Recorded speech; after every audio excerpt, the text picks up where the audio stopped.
Imagine a world where a single family controls not just wealth, but governments and even the trajectory of human progress itself. Before the financial giants of today, the entities that quietly shape economies, fund governments, and influence the course of entire industries, there were the Medici, a banking dynasty so powerful that it not only funded kings and popes, it would make them. But like all empires, theirs would rise only to slowly but inevitably fall. This is the story of how the Medici managed to turn banking into power, how they built the Renaissance itself, and the lessons we can learn from their extraordinary rise and inevitable decline.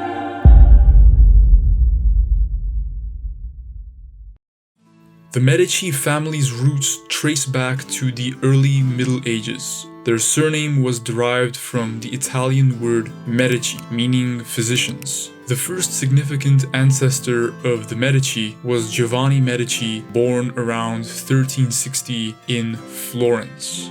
His family was originally involved in modest trades such as wool, but Giovanni had the foresight to recognize an emerging market in banking and finance. Giovanni's breakthrough came when he established the Medici Bank in 1397, which initially served local families and businesses. Florence was a thriving city-state at the time, full of wealth generated by trade, wool, and textile industries. The Medici family capitalized on this growing demand for capital and financial services. His understanding of double-entry bookkeeping, which had recently been perfected in Italy, allowed his bank to keep precise records and become more efficient than many of its competitors. This system, which tracked both debits and credits, made the Medici Bank more reliable and trustworthy, a key reason for its early success. One of his earliest major moves was aligning himself with Pope Boniface IX, becoming the Pope's personal banker. This relationship gave the Medici Bank an immense advantage, as it allowed them to handle the papacy's vast financial dealings. Giovanni, through his prudent management, thus managed to establish a successful business model that involved accepting deposits, providing loans, and exchanging currencies, the activities that would later become the bedrock of modern banking. If Giovanni built the bank, his son Cosimo de' Medici built the empire.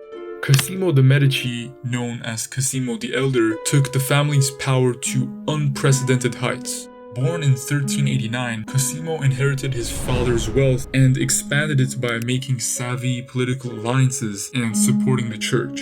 Cosimo understood something that few did. Money is only as powerful as what it can buy, and what he bought was influence. During Cosimo's early years, Florence was torn between rival factions. He was, in effect, a masterful player in the game of diplomacy.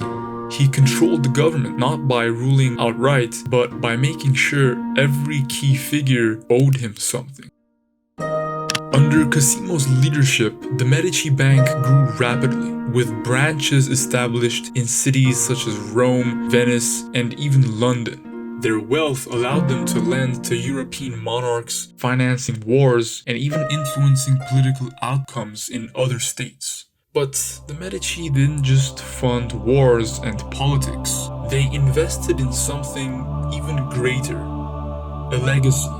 Not through military conquests, but through art, culture, and ideas. Cosimo was a great patron of the arts and humanism, knowing that by investing in culture, he could both gain prestige and ensure that Florence would be the cultural center of the Renaissance. He financially supported artists like Donatello, Fra Angelico, and later Michelangelo.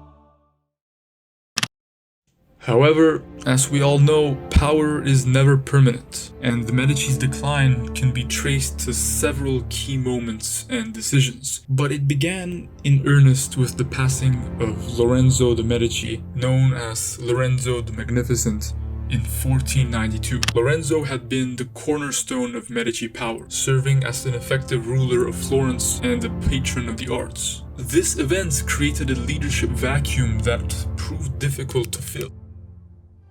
His son Piero di Lorenzo de' Medici took over at a young age, and his reign was marked by indecision and a lack of the political savvy that his father had possessed. In 1494, Piero made the fateful decision to alienate the French king Charles VIII, who invaded Italy and took control of Florence, leading to the Medici being ousted from power. This was the first significant blow to their rule and marked the beginning of their vulnerability.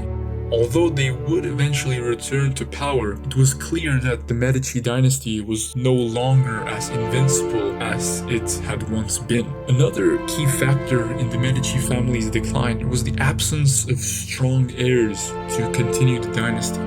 As the power of the Medici passed to distant relatives or weak heirs, their grip on Tuscany loosened and their influence diminished. As the Medici family's internal leadership faltered, external pressures also contributed to their downfall. The 16th century saw the rise of powerful nation-states such as Spain, France, and the Holy Roman Empire, which began to eclipse the influence of smaller Italian city-states. Florence, once the vibrant city of banking and culture, was increasingly sidelined in the broader geopolitical landscape.